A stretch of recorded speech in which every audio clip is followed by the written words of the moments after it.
Well, it's Happy Housing Day here on the National Real Estate Cafe with Don Getling and Gino Fronti, and we've got some great information for you for your real estate market updates. In fact, today we're going to talk a little bit about a tiny little country that keeps causing problems in our big country. We keep hearing about them. We like their olive oil, and we like their islands. But right now we're going to talk about housing, because housing has been a big stimulus for our economy, always is, and we talk about that. But the media is going to put a little funny spin, and that's why you need to watch the National Real Estate Cafe on a daily basis. So if you look at the housing starts numbers, they're going to say that they're down tremendously from last month. It's absolutely horrible.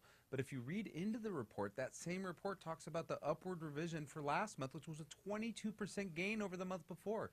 It's very difficult when you have such a tremendous gain to string together a comparative monthly report the month after that isn't negative. That's right. So check out this report.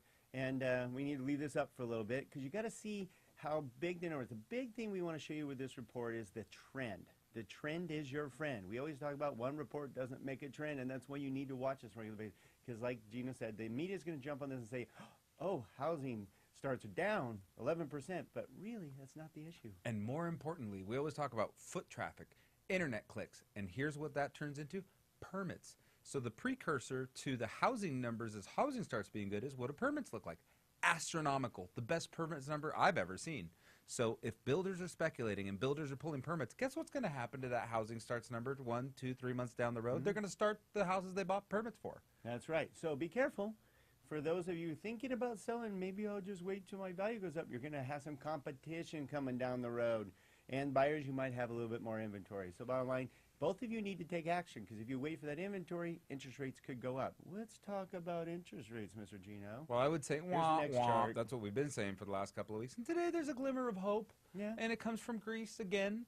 So if you're really looking at interest rates in the United States, they really belong where they've been in the last week or two. The only thing that's our saving grace is the bad things happening abroad. Every time our rates try to go to where they really need to be, something bad happens abroad, brings them back down. So things that we're watching is we're watching Germany and we're watching Greece to see what's going to happen here. So the bottom line is we have seen rates decrease, or increase I should say, about 3/8% just since April.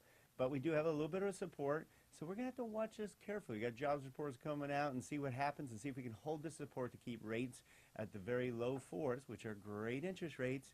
You need to tune in daily to make sure you know when there are adjustments in those rates, so we can give you your regular market updates. Tune in daily, see what's brewing, and check us out at nrecafe.com.